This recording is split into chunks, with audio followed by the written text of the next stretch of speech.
Hi, welcome to Clover Training. In this video, you'll learn about managing categories and inventory items. So to begin, we want to get to our main setup menu, and we can get there in one of two ways. From this home menu, we can select here, Setup, or another way to do it is up here in the top right-hand corner.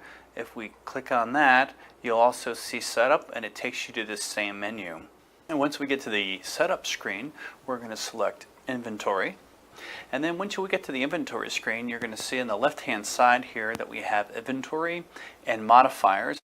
And the top row, you're going to see all the categories along the top. And then down here we have add item, category, edit category, remove category.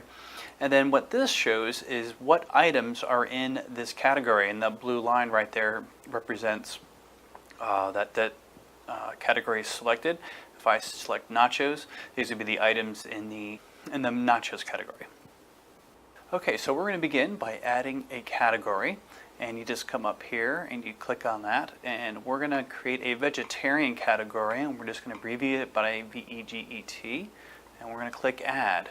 And so now we have right there's the vegetarian category, and you can see right now there's no items in it, but we're going to go ahead and add some items now. So we're going to hit add item, and we have two options. We can actually add items that are already in inventory, which we can scroll through here, and there's also down here we can add a new item. We're going to go ahead and add an existing item, and we're going to add this vegetarian tostada.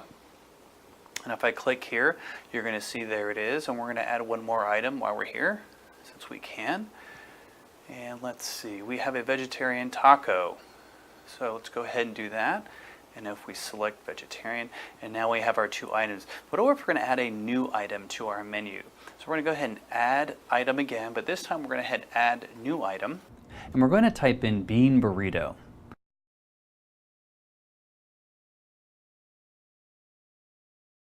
Below that, you can see the alternate item name line, which is used if you'd like to have a different language print on the kitchen printer. We're going to go ahead and type in the Spanish equivalent.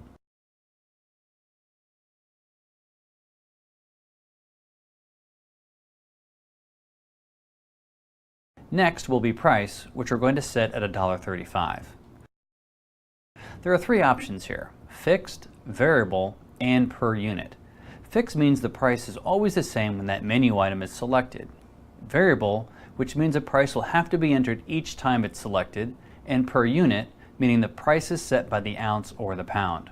We'll keep ours at fixed. The next line is the product code, typically used for barcodes, and we'll leave that empty. Clover will automatically assign a product code if nothing is entered. The next line is taxes, with the options being default and custom. You can learn more about setting taxes on help.clover.com. We're going to leave this set on default. And to finish, we're going to tap add item. Now let's go over to vegetarian, and now we see we have three items. We have our tostada, our taco, and now our new bean burrito. And something to show you here is what we can also do is we can organize our menu items. So we see our menu items here, but say we want this bean burrito at the very beginning because we saw a lot of this.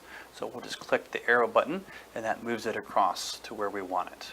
So we've added our bean burrito to our vegetarian category, but we'd also like to have this bean burrito, of course, in our burritos category. And if we look here, we see we should add it. So we're going to click on add item, and we're just going to scroll through, find our bean burrito, and select it, and there it is. So seriously, we've added the bean burrito to our burritos. Let's say we wanted to remove an item from our category. And there's actually two ways to remove an item. One is to remove it from this category, but also to remove this item completely from your inventory. So when we're in the category menu section, so when we have these selected for these items, you only have one option for your items, and that is remove from category. And so if you wanted to, we're just going to remove this from our category, and now that Crazy 8 burrito is gone. Say it was a specialty item, maybe it was like a summer special.